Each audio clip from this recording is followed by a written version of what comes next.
Vamos lá. Hoje a gente vai falar sobre uma parte mais interpretativa. Recapitulando tudo que a gente viu desde a primeira aula, o que a gente está tentando fazer, o que eu estou tentando passar para vocês?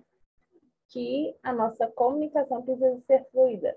Lembram quando eu falei que tudo que a gente fala precisa ser entendido? Esse é o principal papel da comunicação. Por que a gente está vendo língua portuguesa na área de vocês, que é radiologia, técnica e enfermagem? Porque a gente precisa saber conversar. Alguém quer falar alguma coisa? Tem o microfone aberto.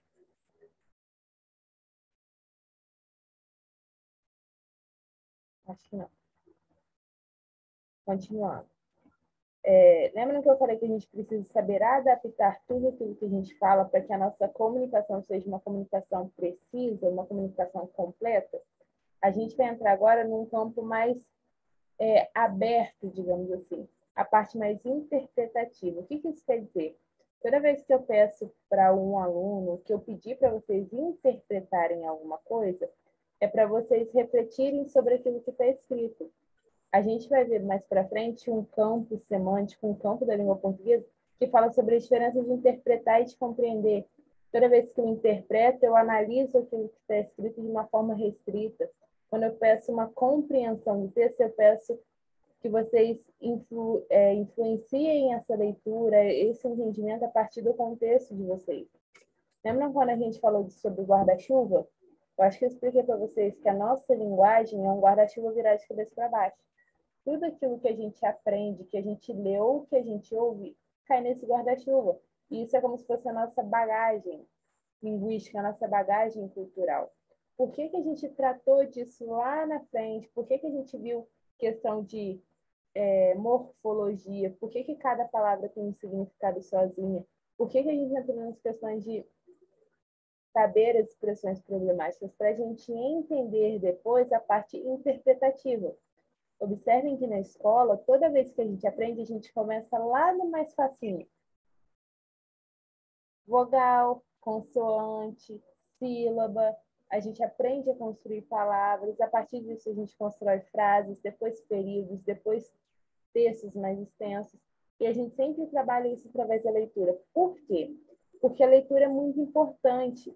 Quando eu falei para vocês sobre a importância da gente continuar estudando a língua portuguesa para que a nossa língua não se perca, eu falei de um ponto de vista mais restrito.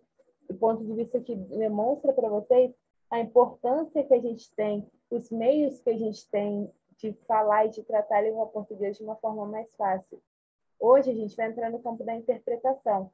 Por quê? Porque a gente precisa entender o que é uma linguagem denotativa, o que é uma linguagem conotativa, para que a gente não tenha um pensamento solto, para que a gente não haja estranhamento na hora da comunicação, para que tudo aquilo que eu fale seja entendido, para que tudo aquilo que vocês falem seja entendido, a gente precisa contextualizar, a gente precisa trazer aquilo de uma maneira diferente. A gente falou sobre a língua escrita. Qual a importância da língua escrita, dela seguir as regras, seguir os padrões para ela não se perder, já que a nossa língua falada é uma língua muito espontânea. A gente pegou cada aspecto dessas áreas da nossa língua para a gente chegar hoje numa parte que eu acho que é uma das partes mais importantes, que é a parte que a gente tem de relacionar os sentidos com tudo aquilo que a gente fala. E para a gente entender como que a gente relaciona essa questão de sentido com tudo que a gente fala, a gente precisa entender o que é denotação e o que é conotação. Na apostila de vocês tem essa imagem. E ela resume muito bem o que é o sentido conotativo e o sentido denotativo. No denotativo, observem que a gente tem uma representação gráfica, um desenho de um coração. A gente sabe que isso é um coração, porque provavelmente a gente já viu em algum lugar esse desenho, ou até o coração em si fotografado, e a gente associa essa imagem ao coração. E do outro lado, a gente tem o símbolo de um coração. Toda vez que eu falo sobre algo da sua maneira figurada, como assim maneira figurada, professora? Quando eu falo dessa coisa no sentido não desenhado, mas no sentido mais contextual, eu tenho a parte conotativa. Quando eu falo da coisa real, daquilo que está da sua forma literal, eu tenho o sentido denotativo. Para ficar mais fácil da gente entender, é muito legal a gente sempre gravar o denotação como dicionário. Lembra que eu falei que o dicionário é aquele livrinho? Antigamente era aquele Luft que a gente carregava na escola, na mochila. Ele tem o sentido literal daquela coisa. Se a gente coloca lá, procura lá no dicionário, coração, vai aparecer órgão do corpo humano. E depois, provavelmente, algumas associações da palavra coração dentro de uma frase, dentro de um contexto. Por quê? Porque o dicionário ele traz o sentido literal, diferente da linguagem de conotação. A conotação fala do sentido de contexto. Precisa de um contexto para fazer o sentido. Amor, fala aí, pessoal. Oi, pessoal. Pode digitar. Senta aqui na sua cadeirinha.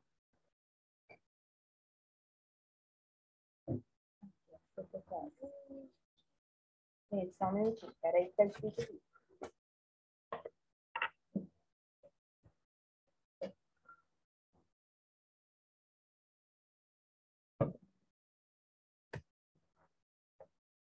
Voltando. Pode pegar uma caneta. Essa é a grande diferença que a gente tem entre linguagem denotativa e linguagem conotativa. Eu destrinchei mais um pouquinho para ficar mais fácil ainda para a gente entender. Vamos lá. Toda vez que eu falo sobre linguagem denotativa, denotação ou conotação, a gente fala de formas diferentes que a gente tem de expressão. Por quê? Na parte de denotação, a gente tem mais a parte dicionarizada. As palavras têm uma maneira, são lidas de uma forma mais objetiva, mais literal. Diferente da conotação. Na conotação, a gente tem um modo subjetivo de entender aquilo, um modo criativo, digamos assim. Na denotação, a gente tem aquela linguagem que ela é basicamente caracterizada pelo uso das palavras com o sentido literal, o sentido próprio que ela tem, real. Então, a gente não depende do contexto daquele termo, daquela oração, daquela expressão dentro de um período, dentro de um texto, digamos assim. Toda vez que eu falo sobre denotação, eu falo sobre o sentido puro. Eu não peço interpretação, eu falo sobre o sentido exato que está ali. Esse é o tipo de linguagem que a gente usa em mensagem objetiva, em discurso, onde a gente vê uma transmissão precisa de fatos, opiniões, argumentos. Geralmente, a gente não lê uma matéria de jornal e eles estão firulando, digamos assim, o texto. Eles dão o texto ao pé da letra, eles falam realmente o que acontece. Por quê? Porque um texto jornalístico é um texto que tem uma linguagem direta. Ele precisa passar a informação na sua totalidade. Então, a gente não influencia aquele texto, diferente da conotativa. Na linguagem denotativa, que é essa linguagem mais pura, que é uma linguagem que não permite interpretação, a gente tem também ela em materiais didáticos, em textos científicos. No caso de vocês, no TCC, vocês vão usar uma linguagem denotativa. Por quê? Porque é através dela que vocês vão passar o que vocês estão estudando. Vocês não precisam de uma interpretação por fora de quem está lendo. O trabalho em si já é uma interpretação de vocês, mas não do âmbito contextual, do âmbito direto. Vocês aprendem, pretendem falar sobre algo concreto, sobre algo que não permite uma linguagem mais, digamos assim, como que eu posso dizer? Vocês não precisam de uma linguagem figurada para falar sobre aquilo, porque vocês estão descrevendo algo, falando sobre algo preciso, algo que realmente influencia para vocês. Então, vocês não precisam de um contexto pré-estruturado.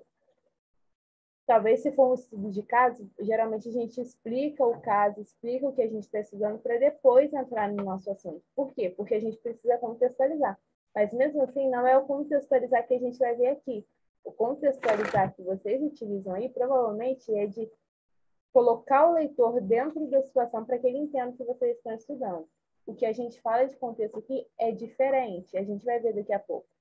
Mas, continuando no campo de denotação dessa linguagem mais literal, em sentido próprio, eu trouxe até alguns exemplos para vocês, para ficar mais fácil. Toda vez que eu falo Clarice Lispector nasceu na Ucrânia em 1920 e morreu no Brasil em 1977, eu estou dando uma informação básica. Eu não preciso interpretar nada. Toda a informação que eu preciso passar já está ali. A escritora e jornalista é autora de diversos romances e contos. Provavelmente alguém que estudou sobre a Clarice fala isso. Ou às vezes a gente aprende sobre alguma coisa, a gente fala tudo aquilo que a gente aprendeu de uma maneira direta, não de uma forma literal, não de uma forma figurada, desculpa. A gente fala isso de uma forma literal, para ficar mais fácil dessa mensagem ser passada para frente. Então, a linguagem dela é direta. Lembra da linguagem escrita, que ela precisa ser direta, precisa dar conta daquilo que a linguagem não dá? Porque na linguagem a gente tem outros artifícios, tem outras formas de caracterizar tudo aquilo que a gente fala. Basicamente, a linguagem denotativa é a mesma coisa, ela dá conta da mensagem sozinha, por isso ela é direta. Este remédio é contraindicado em caso de suspeita de dengue. Se eu tenho suspeita de dengue, eu vou tomar um remédio? Não, porque está na bula, está escrito ali na caixa. É isso que a gente ouve no comercial da televisão quando falam sobre determinados remédios. É uma linguagem direta, geralmente elas expressam uma, uma ligação direta com o leitor, com o ouvinte, porque a ideia dela é apenas transmitir uma mensagem e passar uma informação.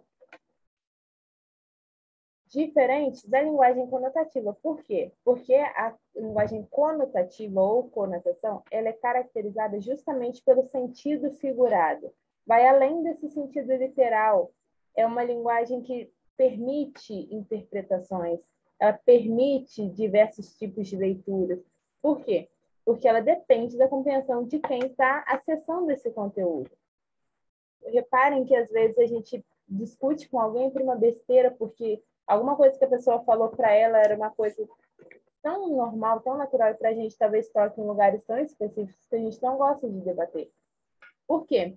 A nossa compreensão sobre determinados assuntos muda. A nossa leitura também. Toda vez que eu tenho um sentido contextual, eu trabalho a conotação. Eu preciso estar interessada, eu preciso estar dentro de um contexto para entender tudo aquilo que eu falo. Não, meu amor. Lembram quando a gente falou sobre variedades linguísticas e pronomes de tratamento? Eu sempre falei que a gente tem uma forma de falar com pessoas hierarquicamente maiores do que a gente, porque isso é uma questão de respeito, a gente demonstra que a gente respeita essa hierarquia. Geralmente, quando a gente está num serviço, a gente não fala com o nosso chefe da mesma forma que a gente fala com a pessoa que está do nosso lado. Na grande maioria das vezes, a gente não faz uma piadinha de duplo sentido para o nosso chefe, se ele não é alguém próximo, se isso não é permitido. Por quê? Porque a gente entende que essa questão de piadas de duplo sentido precisa de um contexto. Provavelmente quem tá dentro desse contexto, a pessoa que convive com a gente, que sabe sobre aquilo que a gente está falando. Essa é a linguagem conotativa, a linguagem que a gente consegue passar um sentido totalmente figurado. Geralmente a gente utiliza a linguagem conotativa em mensagens mais subjetivas, em mensagens empáticas, às vezes em grandes expressões poéticas, líricas, onde a gente precisa estimular o interlocutor de alguma forma. Não coloca na boca não, tá bom, amor? Por que a gente fala sobre essa questão de linguagem conotativa e denotativa? Porque toda vez que a gente trabalha no campo de leitura figuras de linguagem, a gente trabalha basicamente linguagem conotativa. Algo figurado que eu estou falando tem uma representação dependendo de um contexto X. Essa linguagem conotativa é a linguagem que a gente vê hoje nas redes sociais. É a linguagem que a gente vê em capa de revista. Mesmo que a revista tenha artigos jornalísticos específicos que usem a linguagem denotativa, na grande maioria das vezes a gente vê uma linguagem conotativa. Para quem gosta de assistir vídeo no YouTube, aqueles banners, a capa dos vídeos, sempre tem uma linguagem conotativa, tem aquele famoso clickbait. Sempre tem um sentido que, na grande maioria das vezes, não tem nada a ver com o vídeo, mas aquilo é para chamar atenção. Aquilo é uma forma apelativa de chamar a atenção de quem pode consumir esse tipo de conteúdo. Por isso que a gente trabalha a linguagem conotativa sempre quando a gente percebe que a gente precisa estabelecer um vínculo, seja ele emocional ou de apelo entre as pessoas dessa comunicação. Geralmente, num texto, a gente fala aí sobre leitor e autor. Podem reparar que a gente vê aí inúmeras postagens sobre poetas e poetisas famosos, e na grande maioria das vezes a gente não conhece a pessoa, não sabe quem é, não sabe de onde veio, não sabe o que escreve, o que produz. Mas a gente continua compartilhando porque aquilo às vezes toca na gente. Geralmente, eu percebo muito isso. o algoritmo do Instagram, do próprio Instagram, ele passa para a gente tudo aquilo que a gente mais curte. Então, se a gente acorda durante a madrugada meio mal, com uma crise no relacionamento, digamos, a gente começa a curtir questões de indireto, digamos assim, no outro dia, quando a gente acordar, o que vai aparecer no nosso feed? Questões e frases ou postagens que têm essa ideia de tratar de uma indireta, de dar uma cutucada em alguém. Por que isso acontece? Porque o próprio algoritmo faz com que esse vínculo emocional que a gente tem com a plataforma influencie em tudo aquilo que ele tem para passar para a gente. Geralmente, quando a gente começa a ver muitos vídeos de receitas, digamos assim, a gente abre o feed do Instagram, o que mais aparece para a gente quando a gente rola o feed? Receitas. Se a gente curte conteúdo de moda, conteúdo de música, no começo da pandemia, no começo desse ano, quando estourou a grande questão da guerra na Ucrânia, eu acompanhei de perto, porque o meu marido está na Suécia e isso influenciaria para mim. O meu medo era que isso chegasse até ele. Então, o que eu fazia? Eu consumia diariamente conteúdo sobre a guerra na Ucrânia. Porque, eu não sei se vocês acompanharam, a grande chance de chegar na Finlândia e na Suécia era muito grande, ainda é. Então, o que eu fazia? Eu consumia muito isso. Chegou no momento que eu não tinha mais suporte emocional para acessar a plataforma. Por quê? Tudo aquilo que eu via era relacionado à guerra. Eu não conseguia ver mais nada sobre maternidade, sobre a minha área de atuação, sobre educação, sobre qualquer outra coisa. Porque o algoritmo, vendo esse meu apelo emocional por procurar as coisas, me levava diretamente àquilo, aos assuntos da guerra. Então, o que aconteceu comigo? Eu precisei começar a acessar outros assuntos pelo Instagram para ficar mais fácil, para eu não ficar com um peso, digamos assim, emocional na hora que eu entrasse na plataforma. Podem reparar que hoje é muito fácil a gente estar perto do celular e falar assim, nossa, queria tanto comprar uma geladeira. E aí, quando a gente abre alguma rede social, algum site que aparece lá, a foto de uma bendita de uma geladeira, geralmente na promoção. Por quê? Os próprios meios de comunicação mostram que a gente tem esse apelo emocional. Tudo aquilo que a gente procura aparece de uma forma mais fácil para a gente. A gente costuma até falar, aqui não, amor, que às vezes o celular ouve o que a gente fala, o Google está ali sondando a gente. Por quê? Porque eles pegam isso, essa parte mais contextual. Eles entendem tudo aquilo que a gente procura e eles colocam aquilo ali para a gente acessar mais vezes. Então, a gente tira como conclusão disso que as próprias redes sociais, a própria tecnologia influencia essa linguagem conotativa. A diferença que a gente vai ver aqui é onde a gente aplica cada campo. Se nos meios publicitários, se nas redes sociais a gente tem uma linguagem conotativa, a gente precisa permear nossa mente de uma linguagem denotativa, digamos assim, para que a gente não leia e não consuma sempre as mesmas coisas.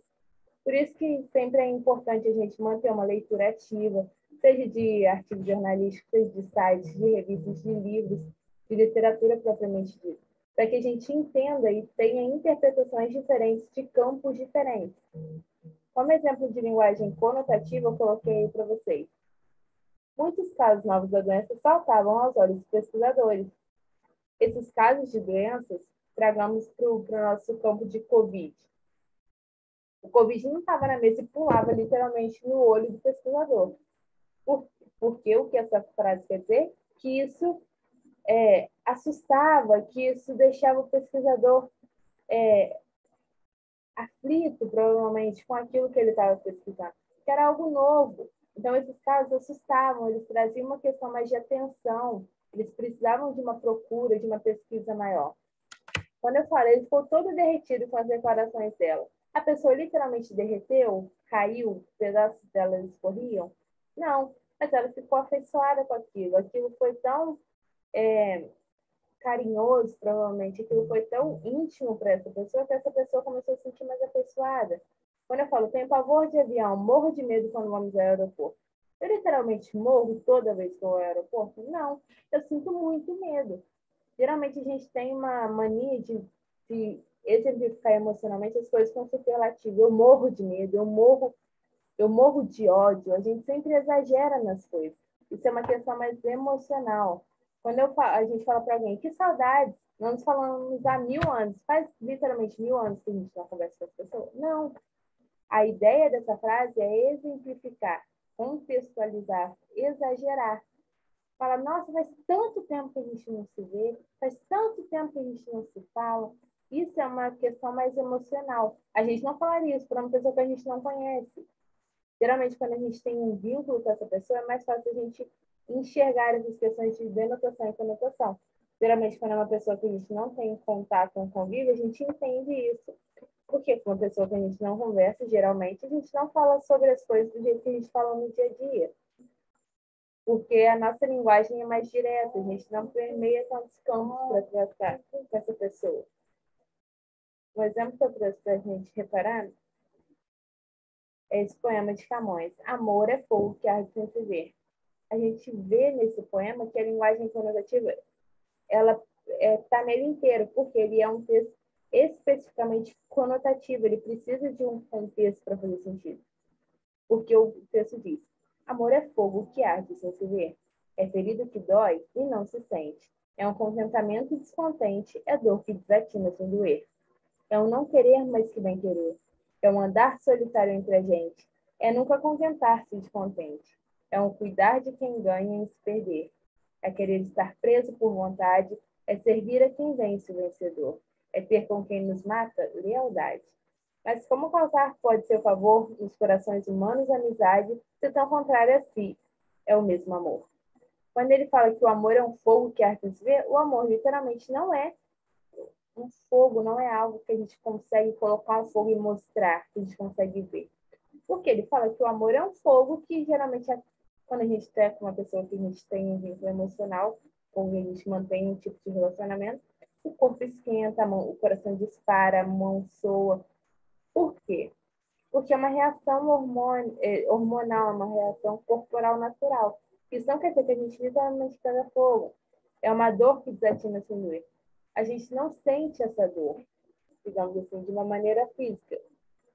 Talvez seja uma reação corporal para alguma coisa mais emocional. Mas o amor não dói. Não é estar literalmente preso dentro de uma cela. Embora alguns relacionamentos mantenham as pessoas que a gente pode dizer que está apaixonado preso. Mas não é isso. É não ter com quem nos mata a lealdade. Provavelmente a gente, enquanto apaixonado.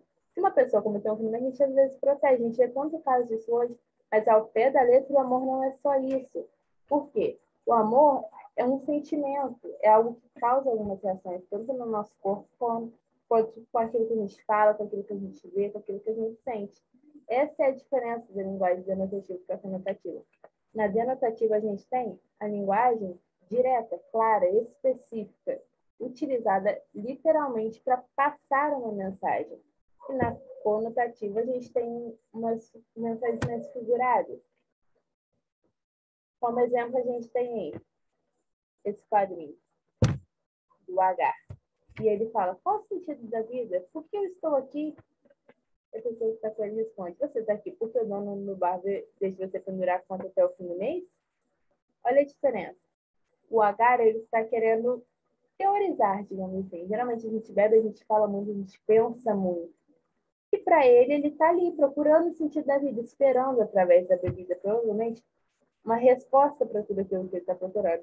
O amigo dele acha que ele só está ali porque o dono não vai deixar ele pendurar a conta. É uma questão de sentido, de contexto. Talvez se ele tivesse na mesma vibe, digamos assim, do H, ele entenderia que ele estava ali procurando o norte, procurando uma explicação para algumas questões mais filosóficas dele. A gente tem essa foto aí, uma moça provavelmente gordinha olhando no espelho. Eu odeio esses pneus. E um mosquito da dengue, provavelmente parado perto de um pneu, falando: eu adoro esses pneus. A diferença que a gente tem aí é que a gente está usando pneu de uma forma diferente. De um lado, a gente está usando pneu da forma denotativa, da forma literal, que é um acessório de um carro, e do outro, a gente está associando o pneu a essas gordurinhas que a gente tem quando a gente está acima do peso. Essa é a diferença da linguagem denotativa para conotativa. Uma é figurada e uma é literal. E a gente também tem essa conversinha entre o Chico Bento e o amiguinho dele, onde ele fala: meu pai tem 800 cabeças de gado, e o seu? E o Chico responde: o meu pai só tem um boi, mas ele está inteirinho. Por quê? O Chico entende que o pai dele não precisa só da cabeça do gado. O pai dele precisa do gado inteiro, completo. É uma questão contextual. Faltou alguma informação ali? Deu algum ruído na mensagem? O contexto para o Chico Bento não foi o mesmo contexto que o amigo dele falou na questão do pai dele ter sido castigado. Então, essas imagens eu utilizei agora para demonstrar para vocês a diferença que a gente tem entre denotação e conotação. Essa aula já está acabando, eu tenho 5 minutos. Eu vou fechar essa aula agora, vou deixar salvando aqui, e vou abrir uma nova reunião só para a gente tratar das questões de sintaxe e a gente fecha para eu liberar vocês hoje, ok? Já mando o link para vocês em 4 minutinhos.